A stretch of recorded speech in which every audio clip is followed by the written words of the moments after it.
Hey everybody, my name's Trevor Henry, known as Quickshot, and I'm here to talk to you about the 2019 long-term partnerships and the impact it's going to have on the European LCS.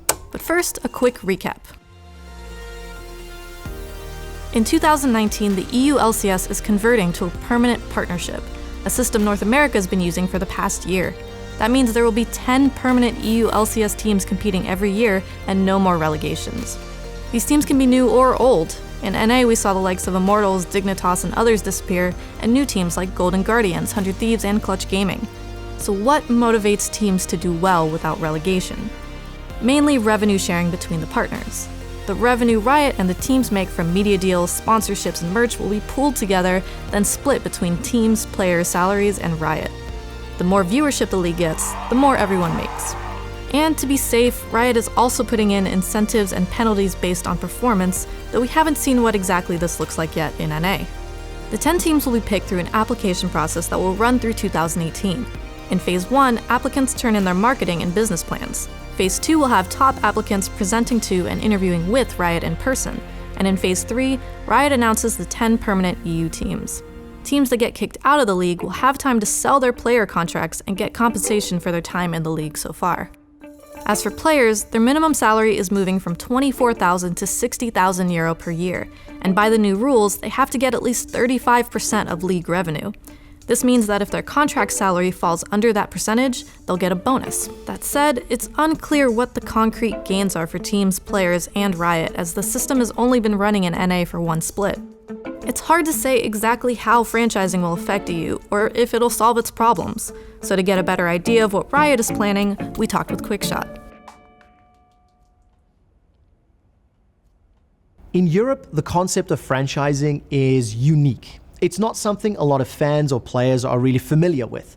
It's not really in traditional sports or in the normal everyday discussions. So I think some of the stigma around the concept of long-term partnerships comes from the fact that a lot of players and fans don't know enough about the system. They know relegation. They know the concept that good teams have to stay good or they won't be in the league. And of course, we've seen that. We've seen how some teams were once ruling the world, Moscow 5, that became Gambit, and then faded into obscurity. Alliance have an EU LCS champion under their belt, and they haven't played competitive league in years. There's this stigma that long-term partnerships could lower the competition, but we don't believe that's true. When you look at traditional sports in Europe, especially football, multi-tiered systems of first-tier Premier League and secondary-tier leagues have had decades to establish themselves. They have millions of players based in regional cities supporting their local teams. This model works, and relegation has fans and support and energy behind it because of all of the foundation that is built, all of the legacy and all of the history.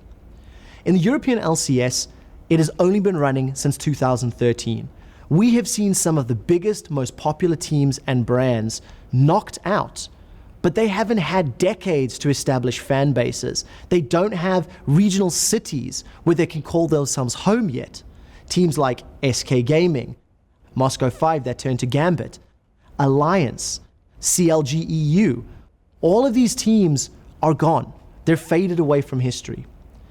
We believe that developing this foundation, developing a system where teams can develop long-lasting fans that last generations, that is how we can develop and move towards a healthy, sustainable ecosystem for European LCS. When you look at Europe, you think of one region, you think of one league, but it's made up of a multitude of countries, of cultures, of language, of mindsets, of approaches. And it's the only competitive league in the LCS world with this much richness and diversity. But this adds complexity, this adds challenges. It's something that we want to celebrate. We want to see teams rally behind countries, rally behind nationalities. We want to see rivalries born, continued from other sports, from other medias. We want to see Spain beaten by Germany and maybe an upset by England.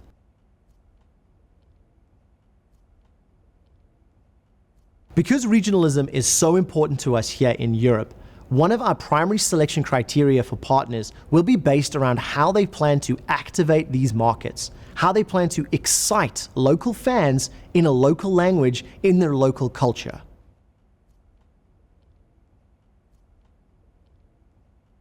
In 2019, why do we not move to a strictly country or regional-based league? Well, the truth is we're not in a place where we can do that yet. When discussing changes for the 2019 season, this was one of the ideas. It was one that we evaluated, we discussed internally, we even discussed with team leads.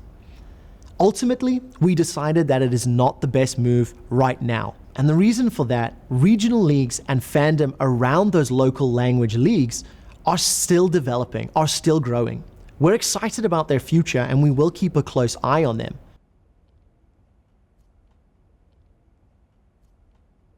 A lot of European fans are scared about losing more players, have brought up concerns about salary differences. The long-term partnerships model will introduce a baseline salary that will level the playing field with leagues like North America. This is exciting because now for players, they will have more to consider when deciding if they're going to move around. Salaries won't be the only driving force.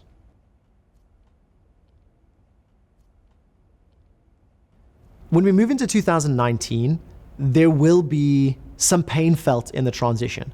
We may lose some teams. We may lose some players. It is something we have to come to terms with.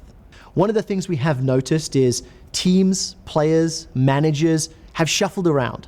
So while some brands and teams and organizations may not make the cut in 2019, we anticipate that many of the staff that you have already come to know and love will still be in the scene, will still be on the stage, and will still be impacting the European LCS. I'm a huge fan of the European LCS, and if I were asked what advice to give teams applying, this is the advice that I would give. Make sure you know who it is you want to talk to. Will you be going stern and serious, or will you be going a little more memey and humorous? Both options can work. It's important to make sure you understand the audience that you're talking to and how you're going to reach them with your own goals.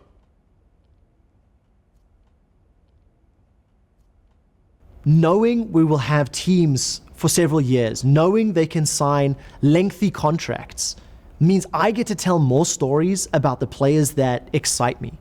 We already see Perks and Reckless on 3-year EU LCS deals. Imagine if Yankos would be returning, Nuktak would be returning, Upset could continue to grow.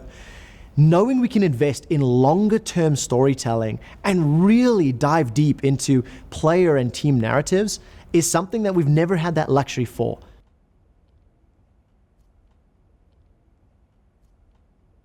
One of the most important elements of long-term partnerships is an investment to culture, an investment to local languages, local leagues.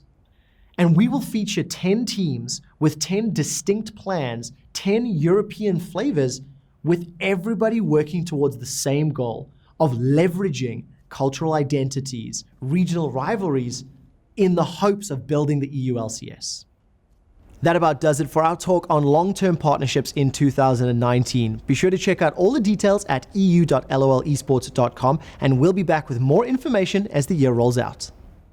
For more league interviews and analysis, subscribe to our channel. You can also find stats, discussions, and more on our website and mobile app at blitzesports.com.